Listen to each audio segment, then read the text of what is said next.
ढले एक और 16 दिसंबर गुजर जाएगा। एक और दिन, एक और शाम। कितने ही दिन गुजर गए, कितनी ही शामें ढलकर रातों का रूप धार चुकी, मगर अफसोस वक्त हमारा कुछ नहीं बिगाड़ सका।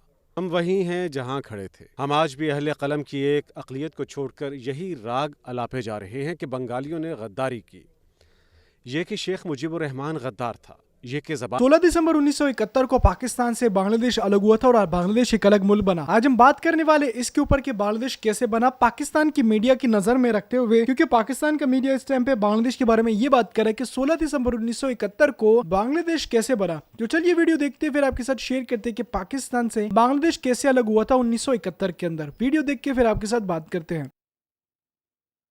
ये सतूर 16 दिसंबर के दिन लिखी जा रही हैं। आज शाम ढले एक और 16 दिसंबर गुजर जाएगा। एक और दिन, एक और शाम। कितने ही दिन गुजर गए, कितनी ही शामें ढलकर रातों का रूप धार चुकी, मगर अफसोस वक्त हमारा कुछ नहीं बिगाड़ सका।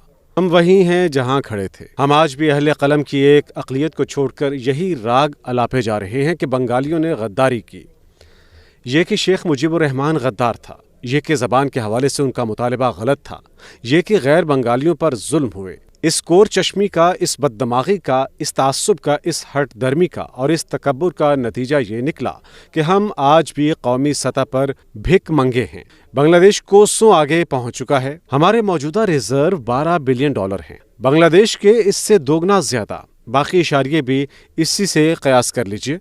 हमें आज भी दुनिया में कोई दहशतगर्द करार देता है, कोई सिक्योरिटी स्टेट, कोई हमें केले की रियासत कहता है, इसलिए कि हम मुस्तकिल इनकार की हालत, स्टेट ऑफ डिनायल में हैं। हम सच को तस्लीम करने से इनकार कर रहे हैं। हम ये मानने के लिए तैयार नहीं कि मशरक़ी पाकिस्तान पर उर्दू मुसल्लत करना और उर्दू को वाहिद कौमी ज़बान करार देना बहुत बड़ी गलती थी। एक हकीकत बहुत दिलचस्प है। प्रोफेसर गुलाम आज़म, जो बाद में जमात इस्लामी की टॉप लीडरशिप तक पहुंचे, 1947 से 1949 तक Dhaka university central students union के जनरल सेक्रेटरी रहे। इसी हैसियत में उन्होंने 27 नवंबर 1948 के दिन जिम्नेजियम ग्राउंड ढाका यूनिवर्सिटी में वज़ीर आज़म पाकिस्तान लियाकत अली ख़ान को एक मेमोरेंडम पेश किया, जिसमें मुतालबा किया कि बंगाली को मुल्क की कौमी ज़बान करार दिया जाए। बचे खुचे पाकिस्तान के दानिश्वर इल्ला माशाअल्लाह आज भी ये मानने के लिए तैयार नहीं कि बंगाली उर्दू से कदीम तर और अमीर तर ज़बान थी और है। यहाँ ये बताना दिलचस्पी से खाली ना होगा कि सिंधी ज़बान में रोज़ाना शाया होने वाले अखबारात की तादाद 10 से कम नहीं। हम अहले पंजाब की भारी अक्सरियत के लिए ये बात भी अचंभे से शायद कम ना हो।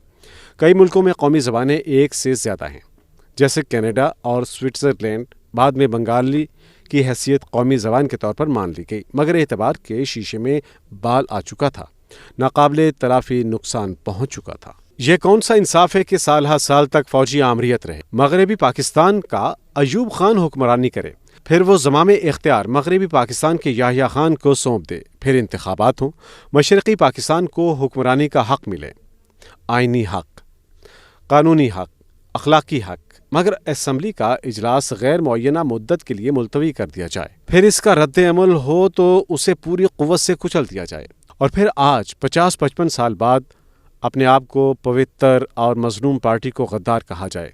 वाह जनाब वाह, आप किस दुनिया में रह रहे हैं? जो कुछ आप कह रहे हैं पूरी दुनिया में इसे कोई भी तस्लीम करने को तैयार नहीं। प्रोफेसर GC देव का क्या कसूर था? वो तो एक फ़लसफ़ी था और उस्ताद। कत्ल के वक्त भी वो पाकिस्तान फ़िलोसॉफ़िकल सोसाइटी का जनरल सेक्रेटरी था, जो वो 11 साल से चला रहा था। उसकी लयपालक बेटी का नाम रुकैया सुल्ताना था। रुकैया के मियाँ का नाम मोहम्मद अली था। मोहम्मद अली भी प्रोफेसर देव के साथ ही कत्ल किया गया। कत्ल गारत की ये दास्तान तवील है और दर्दनाक। पाकिस्तान में इस मौजू पर जिस कदर लिखा गया और अब भी लिखा जा रहा है, तकरीबन सारे का सारा या तो मगरबी पाकिस्तानियों का मौक़िफ़ है या मशरक़ी पाकिस्तान के गैर बंगालियों का। इतनी अखलाकी जुर्रत कहाँ कि बंगालियों का मौक़िफ़ दिया जाए या सुना जाए। यक तरफ़ा कहानी है जो हर साल बार बार दोहराई जाती है। बकौल गालिब, पकड़े जाते हैं फरिश्तों के लिखे पे ना हक़। आदमी कोई हमारा दमे तहरीर भी था।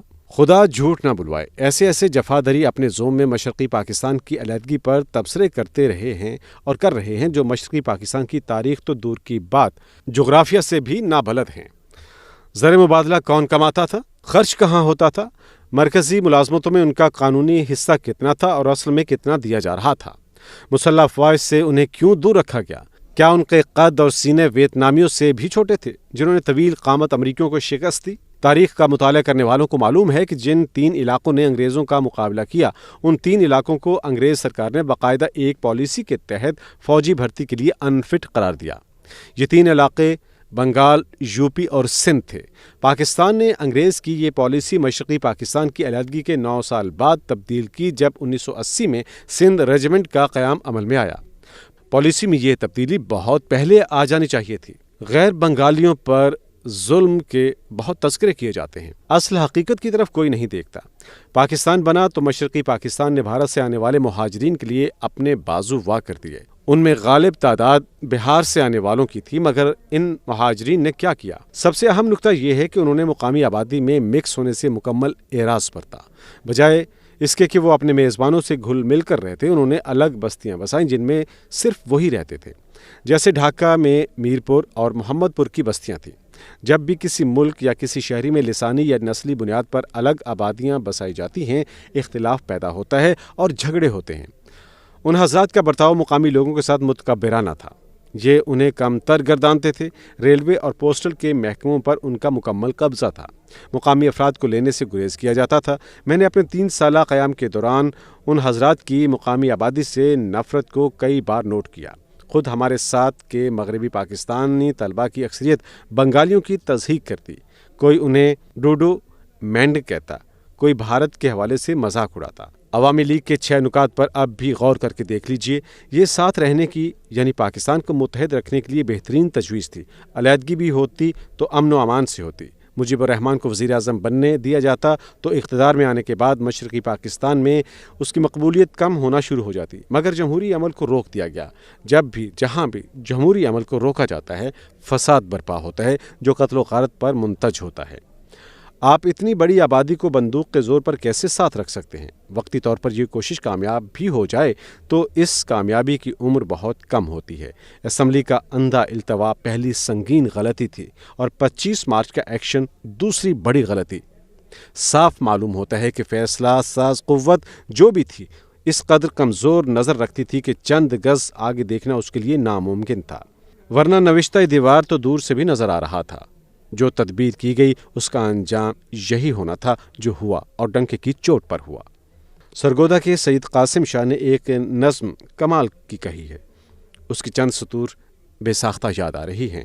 ایتھے لولے کھیڈن کوڈیاں، ایتھے گنجے کڈن چیر، ایتھے انے وکھن سینمے، ایتھے گنگے گاندے ہیر، ایتھے چور اچکا چودھری، ایتھے لنڈی رن پردھان۔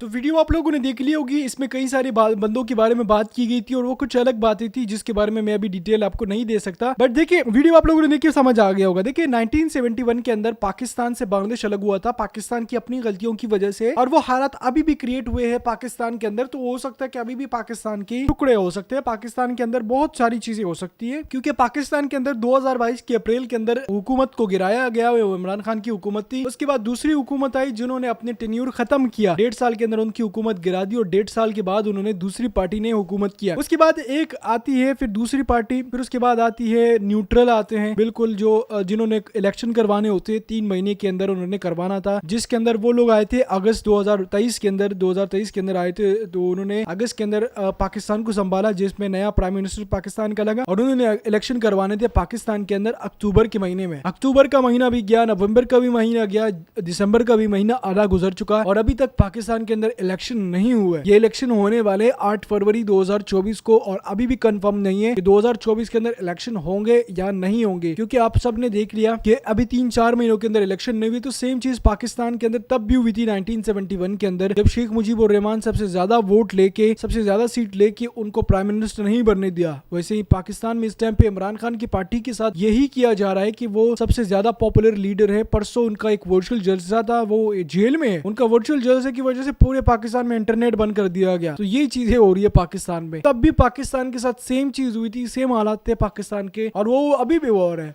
तो हो सकता है कि अभी भी पाकिस्तान के अंदर कुछ ऐसा वो दूसरा बांग्लादेश बना दे। पाकिस्तान की आर्मी पता नहीं क्या चाहती है, पाकिस्तान के बाकी इदारे क्या चाहते हैं। इलेक्शन करवाए, फेयर एंड फेयर इलेक्शन करवाए। अगस्त का टाइम था तो अगस्त सितंबर में इलेक्शन करवा देते, बट नहीं, अभी तक इलेक्शन नहीं, आगे आने वाले वक्त में पता नहीं क्या होता है। वेल, अगर वीडियो इंटरेस्टिंग लगी है तो वीडियो को लाइक लाजमी करें। मिलते हैं नेक्स्ट वीडियो में।